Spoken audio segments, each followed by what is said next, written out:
Selamat pagi, shalom semuanya. Ini pertama kali saya berkhotbah di tempat ini ya, jadi saya perlu memperkenalkan diri terlebih dahulu. Nama saya Paulus Surya, saya melayani di kota Perth di Western Australia, yaitu gereja Westminster Presbyterian Church. Bulan April yang lalu, Pak Jeffrey dan Bu Yudith tiba-tiba muncul berbakti di gereja tempat saya. Seharusnya bisa saya jadwal, tapi rupanya langsung muncul, jadi tidak bisa terjadwal. Jadi saya harap nanti ada kunjungan balasan ya dari Pak Jeffrey dan Bu Yudith. Saya sudah melayani di gereja Westminster Presbyterian Church di kota Perth itu lebih dari 20 tahun Bapak Ibu. Tapi logat saya nggak berubah ini. Bapak Ibu dengar saya ngomong sebentar begini langsung tahu ya, saya berasal dari mana ya, yaitu dari Jawa Tengah. Di gereja tempat saya melayani juga ada aktivis gereja kami yang juga teman daripada pendeta Misael ya. Ya, jadi Bapak Ibu kalau bepergian ke Perth jangan lupa ya untuk bisa mampir ke gereja kami. Saya diberikan topik bebas, artinya saya boleh memilih untuk menyampaikan topik apa. Dan itu membuat saya juga agak bingung ya, harus menyampaikan topik apa ini. Tetapi dari nama Grace Life Community Church, saya menduga bahwa gereja di sini punya penekanan untuk bisa menjadi berkat ya bagi community sekitarnya. Oleh sebab itu, saya mau mengajak untuk kita bisa mempelajari firman Tuhan berhubungan dengan kita orang Kristen sebagai terang bagi sekeliling kita. Kita akan membaca Matius pasal 5 ayat 14 sampai dengan 16. Matius pasal yang kelima ayat 14 sampai 16. Karena ini cuma 3 ayat ya. Hanya 3 ayat. Kita akan membacanya bersuara bersama-sama. Mari kita membaca bersuara bersama-sama 3 ayat ini bahasa Indonesianya ya. 2, 3.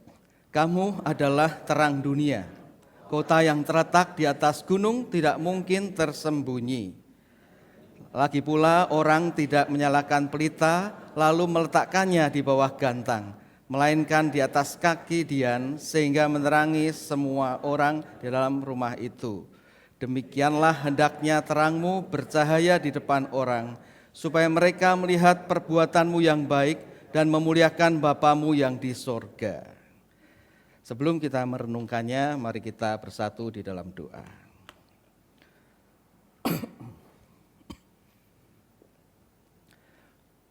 Allah kami yang hidup, yang kami panggil sebagai Bapa kami, karena Tuhan Yesus Kristus yang menjadi Tuhan dan Juru Selamat yang menyelamatkan kami, dan semua itu dimungkinkan karena Allah Roh Kudus bekerja di dalam diri kami. Ya Allah, Bapa kami bersyukur untuk kesempatan boleh beribadah bersama-sama pagi hari ini di gereja milik-Mu, Grace Life Community Church ini. Tuhan, Kau kiranya boleh memimpin setiap kami yang hadir di sini, termasuk hamba-Mu yang akan menguraikan, supaya kebenaran firman Tuhan yang telah kami baca dan yang akan kami renungkan, boleh benar-benar menjadi pelita bagi kaki kami dan terang bagi kami, untuk kami boleh menjalani kehidupan yang menerangi dunia sekitar kami. Sesuai dengan gereja-Mu di sini, Grace Life Community Church, biarlah jemaat di sini boleh menjadi berkat bagi community sekitarnya di mana Engkau tempatkan mereka satu persatu. Kami mohon pimpinan-Mu dan kami berdoa memohon semua ini di dalam nama Tuhan Yesus Kristus. Amin.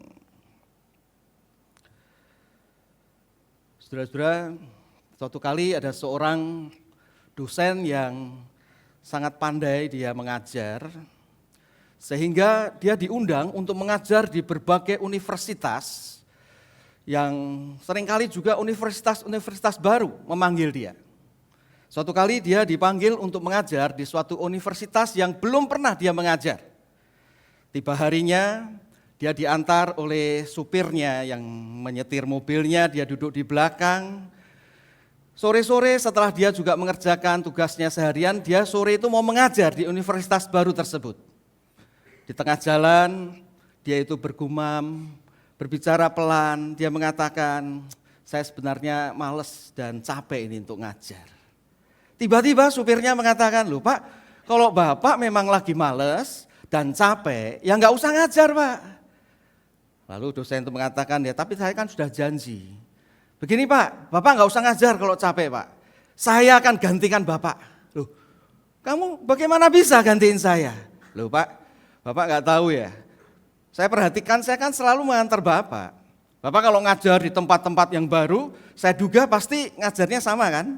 Nah Bapak nggak tahu, setiap kali ngajar, saya itu mendengarkan di luar pintu, diam-diam saya mendengarkan, saya hafal semua sekarang Pak. Lagian Pak, muka kita kan rada mirip Pak. Akhirnya dosen itu berkata, benar ya, kamu bisa ya? Bisa Pak. Oke, kalau gitu berhenti, kita tukeran tempat duduk. Lalu akhirnya supir itu duduk di belakang seperti dosen. Dosen beneran itu benar-benar menjadi supir. Sampai di universitas di mana sebenarnya dosen itu mengajar, supir itu menenteng tasnya sang dosen, dia masuk ke ruangan itu. Giliran sang dosen itu yang tidak tenang. Dia sekarang yang mendengarkan dari pintu luar ruangan di mana mengajar itu berlangsung. Dosen itu melihat, supirnya bisa ngajar. Dari depan, ini yang seperti memang saya ajarkan. Sampai tengah, persis yang saya ajarkan. Sampai selesai, dosen itu senang, punya asisten sekarang. Ternyata bisa ngajar tepat persis seperti yang diajarkan selama ini. Cuma tiba-tiba selesai ngajar, ada mahasiswa yang angkat tangan. Pak, saya mau bertanya. Waduh, supir itu takut nih.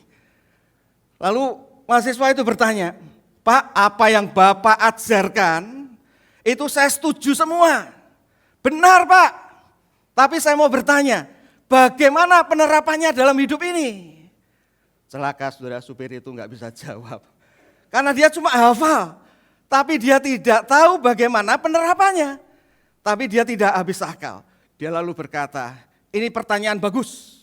Jawabannya mudah sekali. Supir saya saja bisa. Sebentar ya, saya panggil supir saya.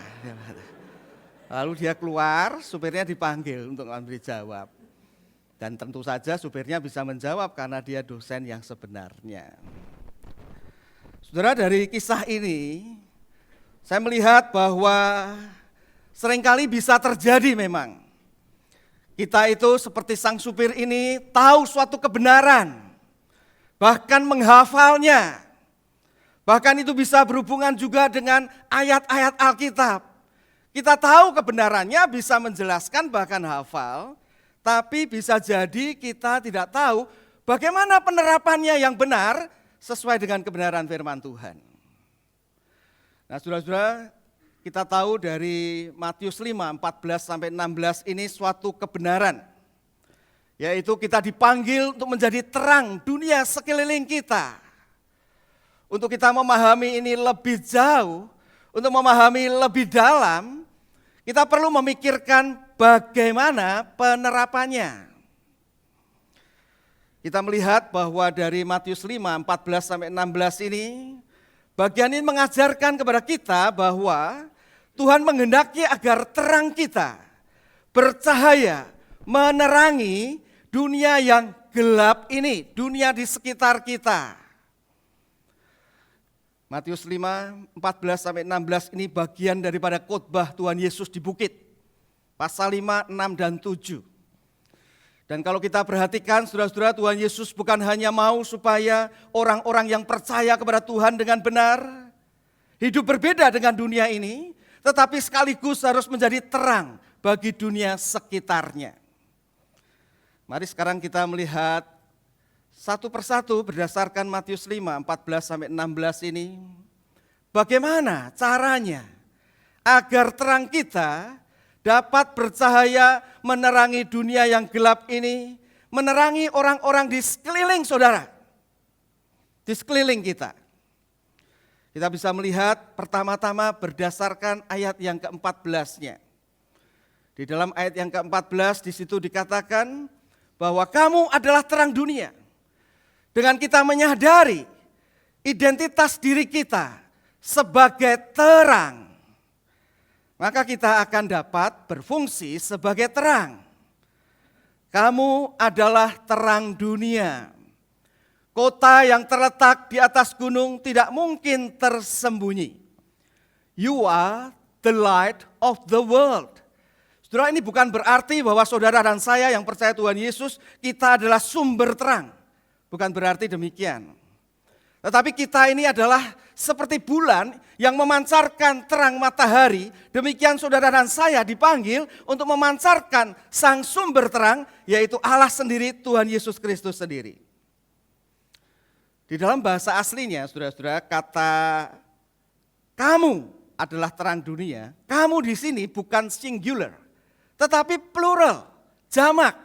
Jadi sebenarnya terjemahan lebih tepatnya itu adalah kamu adalah terang dunia. Jadi jikalau saudara dan saya sebagai orang-orang percaya, kita ini masing-masing bercahaya, maka ayat 14 mengatakan seperti kota yang terletak di atas gunung, tidak mungkin tersembunyi, kelihatan, menerangi sekelilingnya. Dan menarik di sini, saudara-saudara, tidak dikatakan kamu harus menjadi terang dunia, tapi kamu adalah terang dunia. Tidak dikatakan juga kamu akan menjadi terang dunia, tetapi dikatakan kamu adalah terang dunia. Jadi sebagai terang dunia itu adalah identitas diri kita, orang percaya. Dan kita menjadi terang dunia bukan karena usaha kita, tetapi terlebih dahulu karena Allah bekerja menjadikan kita anak-anak terang. Maka di dalam Efesus pasal 5 ayat 8, di sana dikatakan, memang dahulu kamu adalah kegelapan, tetapi sekarang kamu adalah terang. Kamu adalah terang di dalam Tuhan, karena Tuhan berkarya menjadikan kita anak-anak terang. Maka firman Tuhan mengatakan sebab itu, hiduplah sebagai anak-anak terang. Hiduplah sebagai anak-anak terang. Grace Life Community Church. Hiduplah sebagai terang bagi community sekitar saudara. Saudara, beberapa tahun yang lampau ada Piala Thomas. Ya, saya senang badminton ya saudara-saudara ya. Jadi saya juga senang menonton badminton. Pada waktu Piala Thomas berlangsung, saat itu pemainnya masih pemain yang, maksudnya pemain lama ya. Saya tidak tahu anak-anak muda tahu tidak ya. Pemain double dari Indonesia yang namanya Christian Hadinata. Yang muda-muda masih tahu enggak ya? Ya kalau saya masih muda saya tahu ya, yang muda-muda juga tahu ya. Jadi pada waktu dia berpasangan dengan, saya lupa pasangannya ya, mungkin Hadibowo. Di dalam perlombaan atau di dalam partai, di dalam Piala Thomas itu melawan double dari pasangan dari China. Di dalam keadaan pada waktu itu 12-9, angkanya itu China yang unggul, dan waktu itu masih sampai 15, tidak sampai 21 seperti sekarang ini. Tiba-tiba pada waktu sedang tegang, partai itu berlangsung, itu shuttlecocknya itu tahu-tahu meluncur dan out. Tapi kemudian Christian mengambilnya dan mengatakan, tadi sudah mengenai rambut saya. Padahal wasit tidak ngelihat. Orang tidak ada yang melihat, lawan juga tidak melihat. Dia ngaku bahwa karena meskipun itu out, tetapi karena sudah mengenai rambutnya, maka itu angka untuk lawan. Dia mengakui demikian. Saudara, kejadian itu membuat saat selesai pertandingan itu, ada wartawan yang bertanya, Pak, kenapa kamu melakukan itu? Kan wasit tidak tahu, lawan juga enggak tahu, cuma kena rambutmu. Kamu ngaku bahwa itu poin untuk lawan. Saudara, jawaban Christian itu bagus ya. Dia mengatakan, namaku Christian. Aku ini orang Kristen. Aku harus melakukan yang benar. Oh saudara-saudara, itu jawaban yang luar biasa ya. Yang berkesan sekali bagi saya. Nama saudara, nama saya mungkin bukan Christian. Tapi setiap kita disebut sebagai Kristen, orang-orang Kristen yang seharusnya juga hidup sesuai dengan identitas kita sebagai orang Kristen, sebagai orang yang percaya.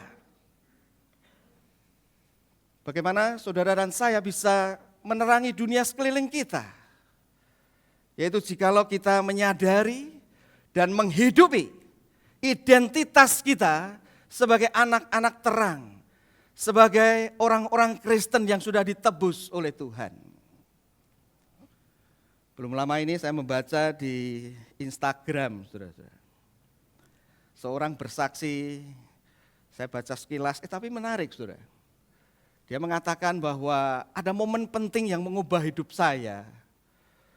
Rupanya dia mungkin usianya sudah 40-50 tahun, tapi dia mengatakan waktu saya muda, sekitar umur 22-23 tahun, saya mengikuti suatu persekutuan doa. Di persekutuan doa itu seorang rohaniwan tiba-tiba memegang pundak saya, lalu mengatakan satu kalimat yang sangat berpengaruh terhadap hidup saya. Rohaniwan itu cuma mengatakan begini, kamu sudah dibeli dengan harga mahal ya. Lalu rohaniwan itu mengatakan, jangan hidup secara murah. Momen itu menjadi sangat penting bagi hidup saya. Karena mengingatkan saya sebagai orang yang percaya kepada Tuhan Yesus Kristus. Saya ini sudah dibeli dengan harga yang mahal. Oleh Yesus Kristus sendiri di atas kayu salib dia mati, mengorbankan dirinya, menebus hidup saya dengan mahal. Dan saat itu saya memang menghidupi hidup yang murah. Saya bisnis juga enggak terlalu jujur. Hidup saya juga banyak hal-hal berdosa yang saya lakukan. Saya sudah menghidupi hidup yang murah. Tapi saya diingatkan identitas diri saya. Tuhan sudah membeli dan menebusku dengan mahal. Jangan hidup murah. Dan ini berlaku juga bagi saudara, saudara dan saya. Bagi saudara yang percaya Tuhan Yesus, kita ini sudah dibeli dengan harga yang mahal. Bahkan kita dijadikan anak-anak terang. Jangan hidup murah. Jangan hidup berkompromi dengan dunia yang berdosa ini. Menyadari identitas diri kita sebagai terang menjadi salah satu rahasia bagaimana kita bisa menghidupi hidup yang menerangi sekeliling kita sebagai anak-anak terang. Berikutnya berdasarkan ayat 15. Berdasarkan ayat 15, saya melihat bagaimana Anda dan saya bisa untuk menerangi sekeliling kita. Berdasarkan ayat 15, kita bisa melihat yaitu dengan mengatasi hal yang menghalangi Anda dan saya itu bercahaya. Ayat 15 mengatakan, lagi pula orang tidak menyalakan pelita lalu meletakkannya di bawah gantang, melainkan di atas kaki dian sehingga menerangi semua orang di dalam rumah itu. Saudara perhatikan yang saya garis bawahi ya. Orang tidak menyalakan pelita lalu meletakkannya di bawah gantang. Saudara tahu tidak gantang itu apa? Kita orang Indonesia baca bahasa Indonesia kadang-kadang bingung juga ya saudara-saudara ya. Gantang itu apa? Yang pasti gantang itu beda dengan ganteng. Nah itu beda saudara-saudara ya. Seperti saudara-saudara di sini banyak yang ganteng. Bukan juga genteng lain ya saudara ya. Tapi gantang. Rupanya saudara-saudara gantang itu adalah alat ukur biji-bijian yang dipakai pada zaman itu. Yang bentuknya itu seperti basket gitu ya. Satu tempat untuk mengukur biji-bijian, ada yang bentuknya kalau biji-bijian dimasukkan di situ itu ukurannya itu 3,1 kilogram. Atau juga bisa 3,6 kilogram, bahkan sampai yang besar itu sampai 30 kilogram. Gantang itu bisa terbuat dari keramik. Maka kalau terbentuk dari keramik, kalau seorang menyalakan pelita lalu ditaruh di bawah gantang yang dari keramik, ya cahayanya nggak kelihatan sama sekali. Jadi nggak akan dan tidak seharusnya pelita itu diletakkan di bawah gantang. Tapi gantang itu juga bisa terbuat dari rajutan bambu. Nah kalau itu terbuat dari rajutan bambu seperti besek, maka kalau pelita itu dinyalakan, lalu di bawah gantang yang terbuat dari rajutan bambu, cahayanya masih kelihatan sedikit, tidak maksimal.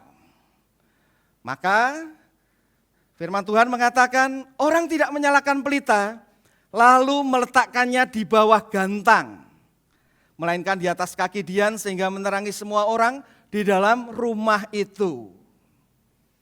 Dengan kata lain, Bapak Ibu dan saudara-saudara sekalian, kalau ada orang menyalakan pelita, lalu meletakkannya di bawah gantang, berarti orang bodoh bukan? Berarti orang bodoh. Tetapi di dalam kenyataan hidup, gambaran bodoh seperti ini, anehnya itu seringkali terjadi. Banyak orang meletakkan dirinya sebagai anak-anak terang yang seharusnya menerangi sekitarnya di bawah satu situasi yang membuat kita tidak bisa bercahaya. Ada satu survei yang mengatakan bahwa orang-orang termasuk orang Kristen merusak diri sendiri, rusak karena diri sendiri itu 80%. Orang rusak karena orang lain cuma 20%. Jadi kebanyakan merusak diri sendiri. Diri sebagai terang di bawah gantang, yaitu hidup yang kompromi dengan dunia. Sehingga tidak bisa bercahaya menerangi sekelilingnya. Contohnya misalnya Simson. Simson seorang hakim yang Tuhan pakai seharusnya untuk menerangi orang Israel waktu itu. Tapi dia meletakkan dirinya di bawah gantang, merusak diri sendiri. Dia bergaul dalam pergaulan yang buruk dengan orang-orang Filistin. Dia tidak mengatasi kelemahan dirinya, yaitu mudah dendam. Dan kalau sudah dendam langsung amarahnya meledak bahkan membunuh orang lain. Dan dia tidak mengatasi kelemahan dirinya terhadap wanita. Kehidupan akan seksualnya yang bebas. Sehingga merusak diri sendiri. Seperti meletakkan dirinya sebagai hakim yang seharusnya menerangi di bawah gantang. Saya jadi ingat saudara-saudara berapa tahun yang lalu itu ada petinju yang sedang bertanding ya. Saya tidak ingat nama lengkapnya, tetapi petinju itu salah satunya namanya Bladok. Dan dia itu sudah bertinju itu membuat lawannya tuh hampir jatuh. Sampai tinggal mungkin 1-2 pukulan lagi, kalau kena pasti jatuh lawannya. Sudah terpojok di satu ring, tapi tiba-tiba Bladok itu pada waktu mau menjatuhkan lawannya, ternyata dia sendiri yang jatuh. Dan bukan karena pukulan lawannya, saudara. Ternyata dia karena saking bernapsunya, dia tuh lepaskan uppercut, tapi kena diri sendiri, saudara. Jatuh dia. Saya pikir, kok bisa ya? Jarang itu, saudara, jarang. Tapi Tyson Fury juga pernah tuh, pukul kena sendiri. Tapi sampai jatuh, lalu knock out jarang. Tapi dalam kehidupan real, sering kita menghalangi diri kita sendiri untuk menjadi bercahaya. Kita tidak serius mengatasi dosa dan hal-hal yang menghalangi kita untuk bisa menjadi saksi. Oleh sebab itu, saudara-saudara, kalau kita melihat di dalam Mazmur, misalnya 119 ayat 9 dan 11, pemazmur mengingatkan supaya kita itu mempertahankan kelakuan bersih berdasarkan kebenaran firman Tuhan, berdasarkan Injil, supaya kita itu bisa mengatasi pengaruh dunia ini. Ada kata-kata yang bagus, saudara-saudara, mengatakan begini ya, gospel quote. Injil Kristus adalah insang rohani setiap orang percaya untuk mengatasi pengaruh buruk dari dunia yang penuh dosa. Ikan biarpun dari laut, lautnya asin kan saudara. Ibu-ibu kalau masak ikan dari laut, ikannya sudah asin belum? Enggak kan ya? Biarpun hidup di laut yang asin, ikannya tidak asin. Kenapa? Karena memiliki insang yang bisa mengatasi pengaruh keasinan laut itu. Nah, di dalam hidup kita sebagai orang percaya, kita memiliki Injil Kristus, firman Tuhan, untuk bisa menyaring, menolong kita, untuk bisa mengatasi pengaruh dunia ini yang bisa menghalangi kita untuk bercahaya, seperti hidup kita ditaruh di bawah gantang. Dan saudara, untuk bisa mengatasi akan kelemahan pengaruh yang membuat kita itu tidak bisa bercahaya, itu termasuk kita juga harus mengatasi pikiran-pikiran yang merasa kita itu tidak bisa begitu berfungsi di dalam pekerjaan Tuhan. Karena kalau Tuhan sudah menyelamatkan saudara dan saya, pasti Tuhan mau memakai saudara dan saya. Saya ingat satu gereja pernah meminta supaya jemaatnya itu bisa menjadi terang bagi dunia sekitarnya. Dan setelah kemudian pendeta itu menyampaikan tentang jadilah terang bagi orang-orang sekitar saudara, hiduplah sebagai anak-anak terang, maka gereja juga menyediakan kesempatan untuk bisa orang-orang itu berperan di dalamnya. Ya, seperti di sini juga ada pelayanan-pelayanan, ada safe house saya dengar, ada berbagai pelayanan yang lain, supaya bisa untuk berperan menjadi terang, difasilitasi. Nah, di gereja itu ada satu kesempatan yang diberikan kepada jemaatnya. Saya tahu bahwa sekeliling kita di sini orang-orang pasti tidak punya Alkitab. Ya, waktu itu mungkin belum zaman digital ya. Jadi saya meminta supaya jemaat yang mau menjadi terang, salah satunya jualah Alkitab ini dengan murah kepada tetangga-tetangga supaya mereka bisa membaca Alkitab dengan harga tertentu. Hasilnya nanti untuk mendukung pelayanan misi. Dan saudara, rupanya cukup banyak jemaat yang mau untuk menjual Alkitab. Semua diberi 10. Nanti seminggu kemudian dicek. Yang sudah habis boleh ambil lagi, yang belum habis boleh ditambahin. Dan ternyata ada seorang jemaat yang sebenarnya itu kalau ngomong itu gagap. Jadi dia tidak begitu bisa ngomong lancar seperti itu ya saudara. Tapi dia mau. Jadi dia diambil 10 juga. Dan pada waktu kemudian minggu berikutnya semua itu masih belum habis.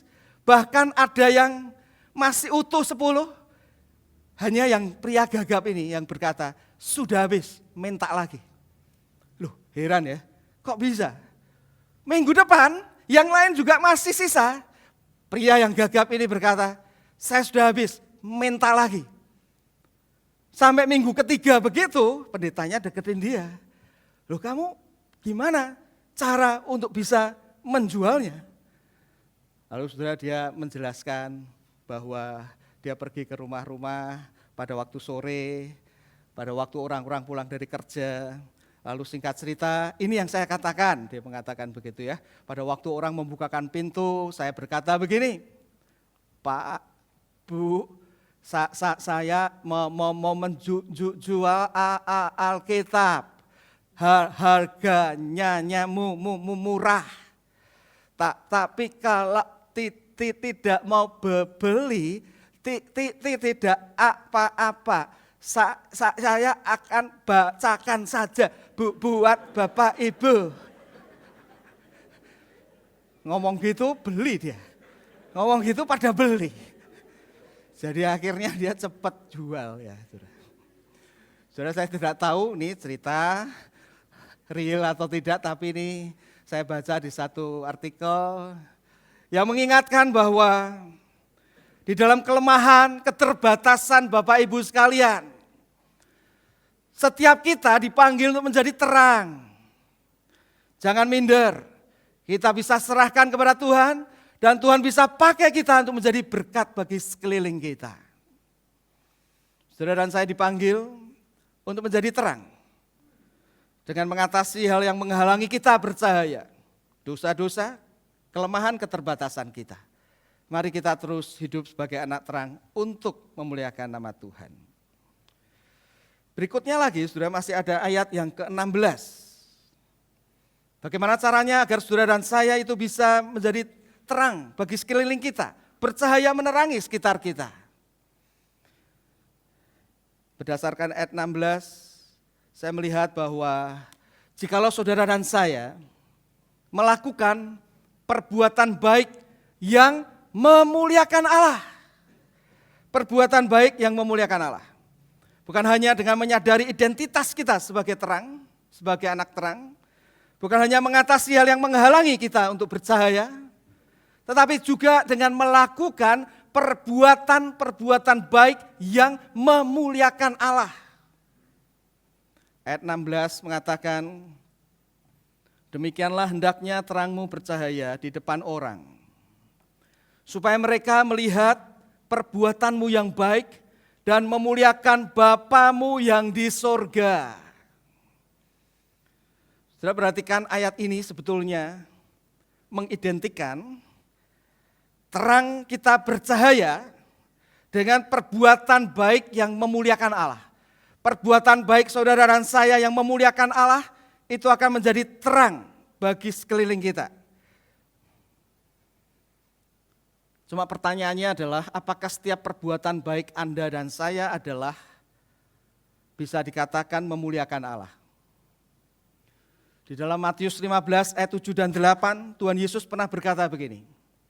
Bangsa ini, bangsa Israel waktu itu, orang-orang Yahudi, memuliakan aku dengan bibirnya. Muji-muji nama Tuhan. Padahal hatinya jauh daripadaku. Percuma mereka beribadah kepadaku. Perbuatan baiknya, kata-katanya mengatakan glorify God, memuliakan Allah, tapi Allah mengatakan percuma. Jadi saudara-saudara, tidak semua perbuatan baik ternyata memuliakan Allah. Termasuk di dalam Lukas 18 ayat 9 sampai 14, ada orang Farisi yang berkata, aku berpuasa 2 kali seminggu, memberikan perpuluhan, tidak merampok, tidak berzina. Yesus tetap tidak menyetujui perbuatan-perbuatannya. Oleh sebab itu saudara-saudara, benar apa yang dikatakan oleh seorang penulis yang mengatakan perbuatan baik yang tidak pernah dievaluasi, motivasinya khususnya, bisa jadi merupakan kesalahan yang lebih buruk daripada kejahatan yang terang-terangan. Karena orang memuji, hebat sekali pujianmu, hebat sekali perbuatanmu, tetapi jikalau hati kita jauh daripada Tuhan, motivasi kita tidak benar, maka itu merupakan suatu perbuatan yang bukan memuliakan nama Tuhan. Jadi, mari kita menjadi terang dengan melakukan perbuatan-perbuatan baik dengan motivasi. Dengan motivasi karena Kristus yang telah menyelamatkan kita, menerima kita terlebih dahulu. Sehingga kita lakukan dengan sukacita dan ucapan syukur. Saudara, tapi kalau kita melihat di dalam Matius pasal 5 ini, maka konteksnya juga yang dimaksud dengan perbuatan baik yang memuliakan Allah. Saya melihat kalau dibandingkan dengan ayat sebelumnya, ayat 11 dan 12, yang dimaksud dengan perbuatan baik yang memuliakan Allah adalah kita melakukan perbuatan baik untuk Tuhan, walaupun, meskipun susah, meskipun ada tekanan, bahkan meskipun ada kemungkinan aniaya, kemungkinan kita menderita, tapi demi Tuhan, aku mau melakukannya. Itu perbuatan baik yang memuliakan Allah. Berapa tahun yang lalu, saudara-saudara, saya pada waktu berkhotbah, jemaat tempat saya melayani ya kira-kira seperti ini. Saya kalau di gereja tempat saya melayani karena saya sering berkhotbah, saya tahu nih orang baru datang atau orang lama itu kira-kira saya tahu. Jadi sebelum pandemi itu kan selesai kebaktian selalu bersalam-salaman. Jadi saya sudah lihat kalau ada orang baru selesai bersalam-salaman bertemu dengan saya mengatakan jangan pulang dulu ya supaya kita bisa bincang-bincang. Dan saya perhatikan suatu kali memang ada seorang bapak yang saya tahu dia orang baru. Jadi pada waktu berbincang-bincang, kemudian bersalaman, saya kemudian mengatakan, Pak jangan pulang dulu ya, nanti saya mau ngomong sebentar.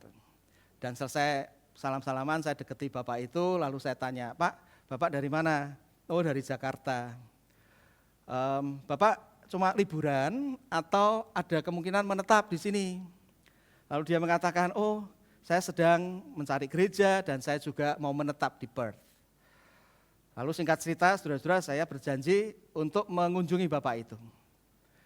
Nah mengunjungi untuk berkenalan lebih lanjut, tatkala singkat cerita saya kemudian mengunjungi bapak itu, saya berkenalan, oh ternyata bapak itu pernah menjadi majelis, pernah aktif di paduan suara, pernah pelayanan-pelayanan di gereja tertentu di Jakarta ini.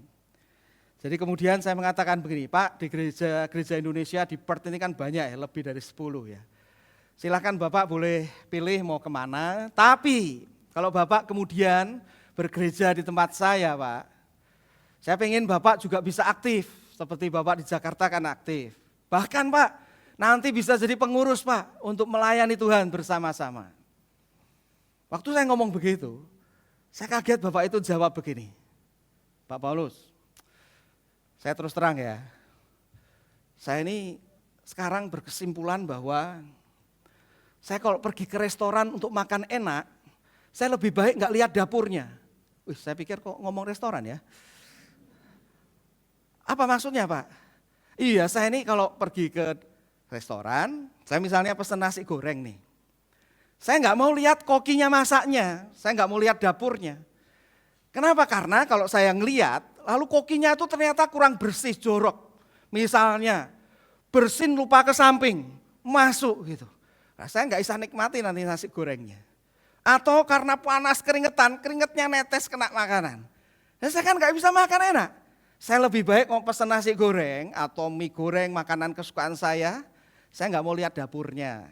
Mau masuk keringet, mau bersinnya masuk, saya nggak peduli. Yang penting disajikan enak, saya makan enak. Lalu Pak, ya saya di gereja juga saya pikir begitu saja deh. Saya mau kebaktian seminggu sekali, lebih tenang, lebih enak. Nanti kalau saya ikut pelayanan, apalagi jadi pengurus, waduh saya ngelihat ada pengurus gereja nanti yang hidupnya aja nggak benar, masih berselingkuh. Atau saya tahu ada pengurus gereja yang nipu sana nipu sini, hidupnya nggak benar. Nanti saya malah nggak bisa menikmati kebaktian dan jadi orang Kristen. Jadi saya lebih baik kalau sampai bergabung di gereja Bapak pun, saya datang seminggu sekali saja ya Pak. Waduh saudara, waktu dengar begitu saya dalam hati, Tuhan jawab apa ini? Kalau Bapak Ibu jadi saya jawabnya gimana? Saya doa sebentar dalam hati, lalu Tuhan kasih hikmat tuh. Lalu saya ngomong kepada Bapak itu, Pak, saya rasa ya Pak, memang dapur gereja, itu semua pasti ada kotornya Pak. Kalau sampai gereja bersih semua, kita masuk nanti ngotori Pak. Jadi dapur gereja itu pasti ada kotornya Pak. Dan kalau kita melayani untuk siapa Pak? Kalau kita cari enak berarti kan melayani diri sendiri. Kalau kita melayani bukankah untuk Tuhan kita yang di dalam Yesus Kristus sudah menebus menyelamatkan kita. Sehingga walaupun ada kesulitan, tantangan, kita mau lakukan karena untuk Tuhan kita. Jadi Pak, tolong ya, jangan ambil putusan dulu. Bapak doain dulu, nanti kita ngomong lagi. Saudara, saya bersyukur 2-3 minggu kemudian pada waktu dia berbakti di gereja saya lagi, lalu dia berkata, Pak Paulus benar Pak Paulus, setelah saya pikirkan lagi, iya pelayanan kan untuk Tuhan. Jadi walaupun meskipun ada penderitaan kesulitan, kalau untuk Tuhan beda ya Pak. Ya saya bersyukur ya saudara-saudara ya. Saya tidak tahu di gereja Grace Life Community Church ini, apakah atau apa dapur kotornya. Saya tidak tahu saudara-saudara ya. Mungkin bersih semuanya, tapi tiap dapur pasti ada kotornya. Mungkin saudara melihat orang-orang yang saudara juga ikut persekutuan di gereja di luar sini, atau saudara ikut di dalam suatu yayasan atau persekutuan-persekutuan tertentu. Kalau kita tahu ada sesuatu yang kotor, saudara dan saya justru dipanggil untuk menjadi terang di situ. Apapun masalahnya. Karena kita yang kotor sudah ditebus oleh Yesus Kristus. Dan kita dibersihkan di dalam Kristus. Sehingga kita dipanggil untuk menjadi terang. Dan menjadi terang itu salah satunya adalah kita tetap mau melakukan pelayanan meskipun ada kesulitan. Kita tetap mau belajar menjadi berkat meskipun ada berbagai tantangan. Saudara dan saya dipanggil untuk menjadi terang. Mari kita hidup sebagai anak-anak terang. Mari kita berdoa.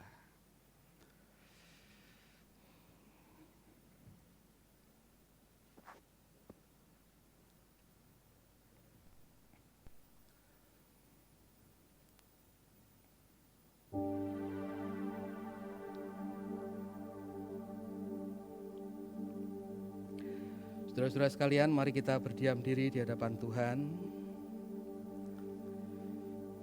Kita merefleksikan diri kita dengan kebenaran firman Tuhan yang baru kita renungkan bersama.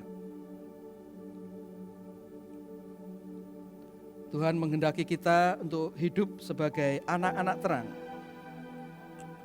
menerangi dunia sekitar kita.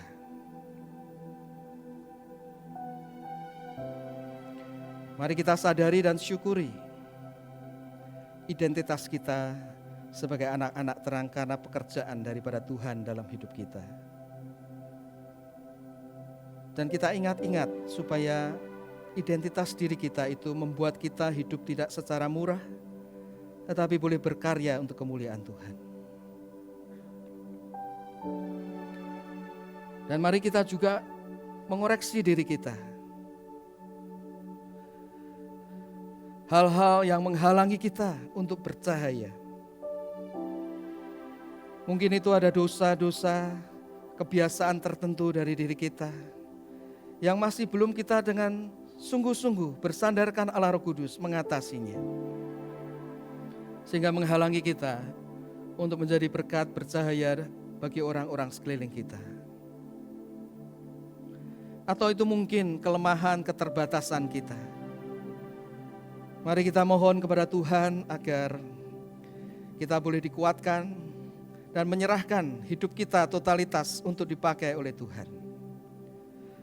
Dan mari kita juga mengoreksi motivasi hati kita, sehingga kita boleh melakukan perbuatan baik, bukan karena takut hukuman atau supaya diberkati Tuhan, tetapi karena kita sudah pasti tidak dihukum di dalam Kristus dan sudah diberkati dengan berkat yang kekal.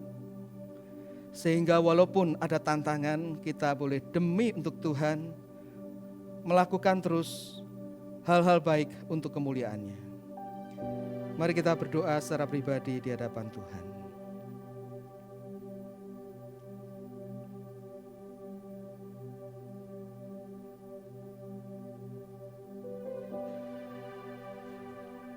Kami bersyukur kepada-Mu ya Tuhan, di dalam ibadah pagi hari ini di gereja milik-Mu, Grace Life Community Church.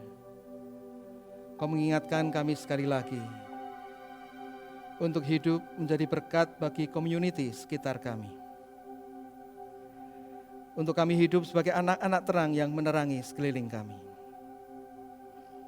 Tolong kami ya Tuhan, supaya boleh melakukan kebenaran firman-Mu ini dengan pertolongan Allah Roh Kudus. Berkati setiap hamba-hamba Tuhan di gereja milik-Mu di sini, para pengurus, para majelis, guru-guru sekolah minggu, setiap jemaat, semua kami adalah orang-orang yang telah ditebus oleh Kristus dengan harga yang mahal. Tolong kami untuk boleh bercahaya bagi kemuliaan nama-Mu. Tolong kami supaya kami boleh mengatasi berbagai kelemahan, dosa yang masih seringkali menjatuhkan kami, sehingga kami boleh bercahaya dengan efektif bagi orang-orang sekitar kami. Sertai dan pimpin kami Tuhan, supaya kami boleh terus bertumbuh di dalam melakukan perbuatan-perbuatan baik dengan motivasi yang benar, sehingga kami boleh menghadapi berbagai tantangan dengan kekuatan daripada-Mu. Suara penguraian dari hamba-Mu telah berhenti. Kami mohon Allah Roh Kudus terus boleh memimpin kami untuk mencamkan, menyimpan kebenaran ini dalam pikiran dan hati kami, dan dengan kekuatan daripada-Mu kami boleh menerapkannya. Kami mohon semua ini dalam nama Tuhan Yesus Kristus, Tuhan dan Juru Selamat kami yang hidup. Amin.